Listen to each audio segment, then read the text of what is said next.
രാവിലെ ഏകദേശം 9:30 മണിയോടുകൂടി പതിവ് പോലെ മാനേജർ ബാങ്കിലേക്ക് എത്തി. ബാങ്ക് തുറന്ന് അകത്തേക്ക് കയറിയ മാനേജർ തന്റെ ക്യാബിനിലെത്തി എല്ലാം ഒന്ന് പരിശോധിച്ചു. എല്ലാം ഭദ്രമാണെന്ന് കണ്ടതോടുകൂടി അദ്ദേഹം പതിവ് ജോലി ആരംഭിച്ചു. 10 മണിയോടുകൂടി സ്റ്റാഫുകൾ ഓരോരുത്തരായി എത്തി തുടങ്ങി. 10 മണിക്ക് ശേഷം പതിവ് പോലെ ലോക്കർ റൂം പരിശോധിക്കാനായി അകത്തേക്ക് കയറിയ ദേവേന്ദ്ര മാലിക് അക്ഷരാർത്ഥത്തിൽ നടുങ്ങിപ്പോയെന്ന് തന്നെ പറയാം. ലോക്കർ റൂമിനകത്ത് അദ്ദേഹം കണ്ടത് ഏകദേശം 2-2.5 അടി വീതിയുള്ള വലിയൊരു കുഴിയാണ്. ചുറ്റുപാടും നിരീക്ഷിച്ച മാനേജർ ആകെ ഭയന്നുപോയി. എല്ലാ ലോക്കറുകളും തുറന്നു കിടക്കുന്നു. ഏകദേശം 300ഓളം ലോക്കറുകളായിരുന്നു ഉള്ളത്. എല്ലാ ലോക്കറുകളും തുറന്നു കിടക്കുന്നത് കണ്ട് നിലവിളിച്ചു കരഞ്ഞ മാനേജറിന്റെ ശബ്ദം കേട്ടുകൊണ്ടായിരുന്നു മറ്റുള്ള സ്റ്റാഫുകൾ അവിടേക്ക് ഓടിയെത്തിയത്. ലോക്കർ റൂമിലെ എല്ലാ ലോക്കറുകളും തുറക്കപ്പെട്ട കാഴ്ചയാണ് എല്ലാവരും ഒരു അമ്പരപ്പോടുകൂടി കണ്ടത്. ലോക്കർ തുറന്നു എന്നുള്ളത് മാത്രമല്ല, അതിലുണ്ടായിരുന്ന സ്വർണവും മറ്റുരുപ്പടികളും എല്ലാം നഷ്ടമായിരിക്കുകയും ചെയ്തിരിക്കുന്നു. പോലീസ് സ്റ്റേഷനിൽ വിവരമറിയിച്ചതിനെ തുടർന്ന് ഒരു സംഘം പോലീസുകാർ അവിടേക്ക് എത്തി. വലിയൊരു കുഴിയാണ് അവർക്കും കാണാൻ കഴിഞ്ഞത്. 1-2 പേർക്ക് ഇറങ്ങാൻ കഴിയുന്ന തക്ക വലിപ്പമുള്ള ഭീമൻ കുഴിയാണ് ബാങ്കിനുള്ളിലെ ലോക്കറിൽ കണ്ടെത്തിയത്. കുഴിക്കുള്ളിലേക്ക് ഇറങ്ങിയ പോലീസ് സംഘം ശരിക്കും ഞെട്ടി. ശരിക്കും വെറുമൊരു കുഴിയായിരുന്നില്ല, വലിയൊരു തുരങ്കം തന്നെയായിരുന്നു അത്. ഇടിഞ്ഞു വീഴാത്ത രീതിയിൽ മുകൾ ഭാഗത്ത് പലകകളൊക്കെ വെച്ച് നിരത്തിയ രീതിയിൽ പ്രത്യേക രീതിയിലാണ് ആ തുരങ്കം നിർമ്മിച്ചിരിക്കുന്നത്. ടോർച്ചിന്റെയും മറ്റായുധങ്ങളുടെയും സഹായത്തോടുകൂടിയായിരുന്നു പോലീസ് സംഘം തുരങ്കത്തിലൂടെ നടന്നു മുൻപോട്ട് നീങ്ങിയത്.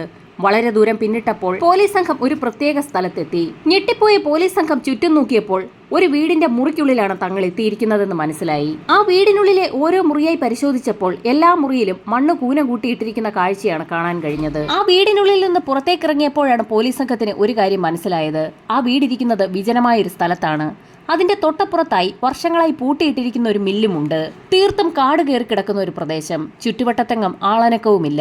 രാജ്യ തലസ്ഥാനത്തെ നടക്കിയ ബാങ്ക് കവർച്ച പ്രധാനമന്ത്രിയുടെ ചെവിയിലുമെത്തി. ഉടൻ തന്നെ അദ്ദേഹത്തിന്റെ ഉപദേഷ്ടാവ് സംഭവസ്ഥലത്തെത്തി. ബാങ്കിൽ ഇത്രയും വലിയൊരു കൊള്ള നടത്തിയതറിഞ്ഞ് നാട്ടുകാരൊക്കെ ഓടിയെത്തി. കാരണം അവരുടെയൊക്കെ സ്വർണവും പണവും ഒക്കെ ലോക്കറുകളിലും ബാങ്കിലുമൊക്കെ സൂക്ഷിച്ചിട്ടുണ്ടായിരുന്നു.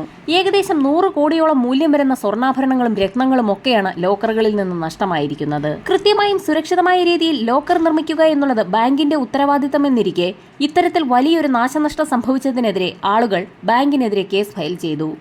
100 കണക്കിന് ആളുകളുടെ സ്വർണ്ണാഭരണവും വിലപിടിപ്പുള്ള രേഖകളും ഒക്കെയായിരുന്നു ബാങ്ക് ലോക്കറിൽ ഉണ്ടായിരുന്നത്. ലോക്കർ റൂമിന് കൃത്യമായ സെക്യൂരിറ്റി നൽകാത്ത സാഹചര്യത്തിൽ ബാങ്ക് പൂർണ്ണമായും പരാജയപ്പെട്ടു എന്ന തരത്തിലായിരുന്നു ആളുകൾ കേസ് ഫയൽ ചെയ്തത്. 100 കോടിയോളം വരുന്ന ആഭരണങ്ങൾ നഷ്ടമായ സാഹചര്യത്തിൽ പോലീസ് കേസ് രജിസ്റ്റർ ചെയ്ത് അന്വേഷണം ആരംഭിച്ചു. അന്വേഷണം നടത്താനായി വലിയൊരു CID സംഘത്തെയാണ് സർക്കാർ നിയോഗിച്ചത്. ഉദ്യോഗസ്ഥർ സംഭവസ്ഥലത്തെത്തി പരിശോധന ആരംഭിച്ചു. അപ്പോഴാണ് അവർക്കൊരു കാര്യം വ്യക്തമായത്. ഏകദേശം 125 അടിയോളം നീളമുള്ള വലിയൊരു ടണലാണ് ആളൊഴിഞ്ഞുകിടക്കുന്ന വീട് മുതൽ ബാങ്ക് വരെ നിർമ്മിക്കപ്പെട്ടിരിക്കുന്നത്. ഒഴിഞ്ഞുകിടന്ന ഒരു വീടിന്റെ മുറിയിൽ നിന്നും കൃത്യമായി തുരങ്കം നിർമ്മിച്ച് എങ്ങനെ ബാങ്കിന്റെ ലോക്കർ മുറി വരെ അത് കൊണ്ടെത്തിച്ചു എന്നുള്ളതായിരുന്നു പോലീസിനെ ഞെട്ടിച്ച കാര്യം. ഒരു പിഴവും കൂടാതെ കൃത്യം നേർരേഖയിൽ തന്നെ ശാസ്ത്രീയമായ രീതിയിൽ തന്നെയാണ് തുരങ്കം നിർമ്മിച്ചിരിക്കുന്നത്. ബാങ്കിനെ കുറിച്ചും പരിസരത്തെക്കുറിച്ചും ഓരോ മുറികളെക്കുറിച്ചുമൊക്കെ കൃത്യമായി അറിയുന്ന ഏതോ വ്യക്തികളായിരിക്കാം ഇതിന് പിന്നിൽ പോലീസ് നിഗമനത്തിലെത്തി. പ്രദേശവാസികളെയും തൊട്ടടുത്തുള്ള കടക്കാരെയും ഒക്കെ വിശദമായി തന്നെ പോലീസ് ചോദ്യം ചെയ്തു. ഒഴിഞ്ഞുകിടന്ന പറമ്പിലെ കെട്ടിടത്തിന്റെ ഉടമ ഒരു മഹിബാലാണെന്ന് കണ്ടെത്തി. എന്നാൽ അസ്വാഭാവികമായ രീതിയിൽ പ്രത്യേകിച്ച് യാതൊരു ശബ്ദവും കേട്ടില്ല എന്നും അപരിചിതരായ ആളുകളെ ഒന്നും തന്നെ ആ പരിസരത്തെങ്ങും കണ്ടതേയില്ല എന്നുമായിരുന്നു നാട്ടുകാരുടെയും സമീപത്തുള്ള കടക്കാരുടെയും ഒക്കെ മൊഴി.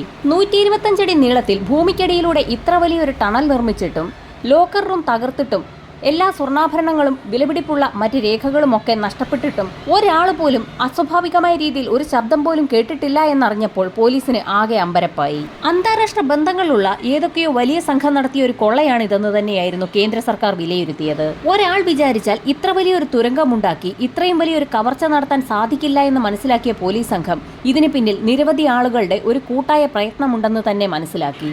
ലോക്കർ റൂമിൽ നിന്നും ആകെ തൊണ്ടിമുതലായി ലഭിച്ചത് ഒരു ആക്സോ ബ്ലേഡ് മാത്രമാണ്. ആക്സോ ബ്ലേഡ് ഉപയോഗിച്ച് ഇത്ര വലിയൊരു കൊള്ള നടത്താൻ കഴിയുമോ എന്നായിരുന്നു നാട്ടുകാരുടെ സംശയം. ശനി ഞായർ ദിവസങ്ങളിൽ ബാങ്ക് അവധിയാണെന്നുള്ളത് കണക്ക് കൂട്ടിയാണ് കവർച്ച നടത്തിയിരിക്കുന്നത്. അവധി ദിവസങ്ങളായതിനാൽ തന്നെ ആ 2 ദിവസവും ബാങ്കിനുള്ളിലേക്ക് ജീവനക്കാരും തന്നെ എത്തില്ല എന്നുറപ്പുള്ളത് കൊണ്ടാണ് ആ ദിവസങ്ങളിൽ ബാങ്കിന്റെ ലോക്കറിന്റെ ഭാഗം തുറന്നിരിക്കുന്നത്. അതിനു മുൻപ് തന്നെ കൊള്ള നടത്തിയ സംഘം ബാങ്കിന്റെ അടിഭാഗം വരെയുള്ള ടണലിന്റെ പണി പൂർത്തിയാക്കിയിരിക്കണം. കെട്ടിട ഉടമ അറിയാതെ തന്നെ കെട്ടിടത്തിൽ ഇത്ര വലിയൊരു കുഴിയെടുക്കാൻ സാധിക്കുമോ എന്നുള്ള പോലീസിന്റെ സംശയം കെട്ടിട ഉടമയായ മഹിബാൽ എന്ന വ്യക്തികളിലേക്ക് അന്വേഷണം കേന്ദ്രീകരിക്കുന്നതിനിടയാക്കി. എന്നാൽ ആ വ്യക്തി ആ പ്രദേശത്തേക്ക് വന്നിട്ട് തന്നെ കാലങ്ങളായി എന്നുള്ളതായിരുന്നു നാട്ടുകാരുടെ മൊഴി. കെട്ടിടത്തോട് ചേർന്ന് വർഷങ്ങളായി പൂട്ടിക്കിടക്കുകയാണ് ഒരു മില്ല്. ആ മില്ലിൽ ജോലിയുണ്ടായിരുന്ന ആളുകളൊക്കെയായിരുന്നു ആ സമീപത്തുള്ള വീടുകളിലൊക്കെ താമസിച്ചിരുന്നതും. മില്ല് പൂട്ടിയതോടുകൂടി അവിടെ ജോലിയുണ്ടായിരുന്ന ആളുകളും അവിടെ നിന്നും വീടൊഴിഞ്ഞു പോയിരുന്നു. അതിനാൽ തന്നെ ശരിക്കും കാട് പിടിച്ചു കിടക്കുന്ന ഒരു പ്രദേശം തന്നെയായിരുന്നു അത്. കെട്ടിടമുടമയായ മഹിപാലിനെ പോലീസ് സംഘം കസ്റ്റഡിയിലെടുത്ത് ചോദ്യം ചെയ്യൽ ആരംഭിച്ചു. എന്നാൽ തനിക്കിതുമായി യാതൊരു ബന്ധവുമില്ല എന്നും താൻ നാട്ടിലേക്ക് വന്നിട്ട് തന്നെ കാലങ്ങളായി എന്നുമായിരുന്നു അയാളുടെ മൊഴി. അധിക നേരം ചോദ്യം ചെയ്തെങ്കിലും അദ്ദേഹത്തിൽ നിന്നും ഒന്നും ലഭിക്കില്ല എന്ന് മനസ്സിലാക്കിയ പോലീസ് സംഘം ഈ കേസുമായി ബന്ധപ്പെട്ട് പോലീസ് വിളിക്കുന്ന സമയത്തൊക്കെ ഹാജരാകണമെന്ന ഉപാധിയോടുകൂടി മഹിപാലിനെ വിട്ടയച്ചു. കേസുമായി തനിക്ക് ബന്ധമൊന്നുമില്ല എന്ന് മഹിപാൽ പറഞ്ഞെങ്കിൽ പോലും രഹസ്യമായി തന്നെ അയാളെ നിരീക്ഷിക്കാൻ പോലീസ് സംഘം തീരുമാനിച്ചു. ഏതാനും ദിവസങ്ങൾക്ക് ശേഷം പോലീസ് സ്റ്റേഷനിലേക്ക് ഒരു ഫോൺ കോൾ എത്തി. ദില്ലിയിലേക്ക് പോകുന്ന വഴി അസ്വാഭാവികമായ രീതിയിൽ ഒരു വ്യക്തി കാറിനുള്ളിൽ അബോധാവസ്ഥയിൽ കിടക്കുന്നു എന്നായിരുന്നു വിളിച്ചയാൾ പറഞ്ഞത്. കാർ കണ്ടെത്തിയ സ്ഥലത്തെത്തിയ പോലീസ് സംഘം വിശദമായ പരിശോധന നടത്തി. പരിശോധനയിൽ കാറിനുള്ളിൽ മഹിപാൽ വിഷം കഴിച്ച് കിടക്കുകയാണ് എന്ന് കണ്ടെത്തി. ഒരുപക്ഷെ കവർച്ചയുമായി ബന്ധപ്പെട്ട സംഘം മഹിപാലിനെ പോലീസ് സ്റ്റേഷനിലേക്ക് വിളിച്ചു വരുത്തി ചോദ്യം ചെയ്തതറിഞ്ഞതുകൊണ്ട് അയാളെ അപായപ്പെടുത്തിയതാകുമോ എന്ന് പോലും പോലീസ് സംശയിച്ചു. അവിടെ മുതൽ പോലീസ് സംഘത്തിന്റെ അന്വേഷണം ശരിക്കും ഊർജിതമായിരുന്നു. അന്വേഷണം മഹിപാലിൽ നിന്ന് തന്നെ ആരംഭിക്കാൻ തീരുമാനിച്ച പോലീസ് സംഘം അയാളുടെ മൊബൈൽ ഫോൺ കേന്ദ്രീകരിച്ചൊരു അന്വേഷണം നടത്തുന്നതിനായി സൈബർ സെല്ലിന് നിർദ്ദേശം നൽകി. മഹിപാലിന്റെ കോൾ ഡേറ്റകൾ പരിശോധിച്ചപ്പോൾ ചില കോളുകൾ ആവർത്തിക്കപ്പെട്ടിട്ടുണ്ട് എന്ന് വ്യക്തമായി. ആവർത്തിക്കപ്പെട്ടിരിക്കുന്ന 4 കോളുകളിലാണ് പോലീസിന്റെ കണ്ണുകൾ ഉടക്കിയത്. കൊള്ള നടന്ന ബാങ്ക് നിൽക്കുന്നതിന് സമീപത്ത് നിന്നും ഏകദേശം 5 കിലോമീറ്റർ മാത്രം അകലെയുള്ള 4 പേരെയാണ് മഹിപാൽ വിളിച്ചിരിക്കുന്നത്. ആ 4 പേരുടെയും കോൾ ലിസ്റ്റുകൾ വിശദമായി പരിശോധിക്കാനും അവരെ കണ്ടെത്താനും പോലീസ് തീരുമാനിച്ചു. സൈബർ സെല്ലിന്റെ ഭാഗത്തു നിന്നും ഞെട്ടിക്കുന്ന റിപ്പോർട്ടായിരുന്നു പുറത്തു വന്നത്. ആ 4 പേരും പോലീസ് സംഘത്തിന് വളരെ പരിചയമുള്ള ആളുകളായിരുന്നു. ക്രിമിനൽ ആക്ടിവിറ്റീസുമായി ബന്ധപ്പെട്ട് സ്ഥിരമായി പോലീസ് പിടിക്കാറുള്ള ചില വ്യക്തികളായിരുന്നു അവർ. മഹിപാലിന് കവർച്ചയുമായി ബന്ധമുണ്ടെന്ന് തന്നെ പോലീസിന് വ്യക്തമായി. പോലീസിന്റെ വിപുലമായ തിരച്ചിലിൽ 4 പേരും കസ്റ്റഡിയിലായി. കൂട്ടത്തിൽ ഒരു വ്യക്തി റിയൽ എസ്റ്റേറ്റ് നടത്തുന്ന ആളാണ്. മറ്റൊരാൾ മെഡിക്കൽ സ്റ്റോർ നടത്തുന്നു. ബാക്കി 2 പേർ കർഷകരാണ്. അതിൽ റിയൽ എസ്റ്റേറ്റുകാരനായ രാജേഷ് എന്ന വ്യക്തിയാണ് മഹിപാലിനെ കൂടുതൽ തവണ വിളിച്ചിരിക്കുന്നത്. അക്കാര്യം പ്രത്യേകം പോലീസ് നോട്ട് ചെയ്തു. തങ്ങൾക്കൊന്നും അറിയില്ല എന്നായിരുന്നു 4 പേരും പോലീസിനോട് പറഞ്ഞത്. എന്നാൽ പോലീസിന്റെ കർക്കശമായ ചോദ്യം ചെയ്യലുകൾക്കൊടുവിൽ പിടിച്ചു നിൽക്കാൻ കഴിയാതെ 4 പേരും തങ്ങൾക്കറിയാവുന്ന കാര്യങ്ങൾ പറഞ്ഞു തുടങ്ങി. മഹിപാൽ എന്ന വ്യക്തിയാണ് ബാങ്ക് കവർച്ചയുടെ പ്രധാന സൂത്രധാരൻ. 4 പേരെയും മഹിപാൽ തന്നെ വാടകയ്ക്കെടുത്തതാണ്. 125 അടി നീളമുള്ള ടണൽ നിർമ്മിക്കുന്നതിനായി 40 ദിവസമാണ് എടുത്തിരിക്കുന്നത്. ഇത്രയും ദിവസം അവിടെ പണി നടന്നിട്ടും നാട്ടുകാരും അറിയാത്തത് എന്താണെന്നുള്ള പോലീസിന്റെ ചോദ്യത്തിനും വ്യക്തമായ ഉത്തരം ആ 4 സംഘത്തിനുണ്ടായിരുന്നു. സമീപത്ത് കാട് പിടിച്ചു കിടന്ന മില്ലിന് സമീപത്തായി വലിയൊരു മതിലുണ്ടായിരുന്നു. അതിനപ്പുറവും വിജനമായ വനമാണ്. ആ മതിൽ ചാടി കടന്നായിരുന്നു ആരും അറിയാതെ ആ 4 സംഘം ഒഴിഞ്ഞുകിടക്കുന്ന മഹിപാലിന്റെ വീട്ടിലേക്ക് ദിവസവും എത്തിക്കൊണ്ടിരുന്നത്.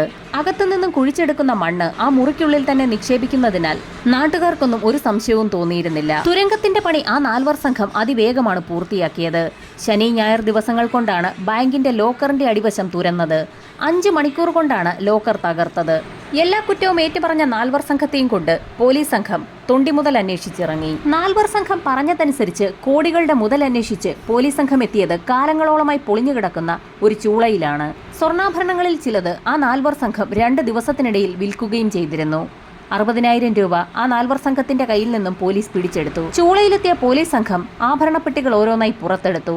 തൂക്കി നോക്കിയപ്പോൾ ഏകദേശം 40 കിലോയോളം സ്വർണമാണ് അവിടെ നിന്ന് ലഭിച്ചത്.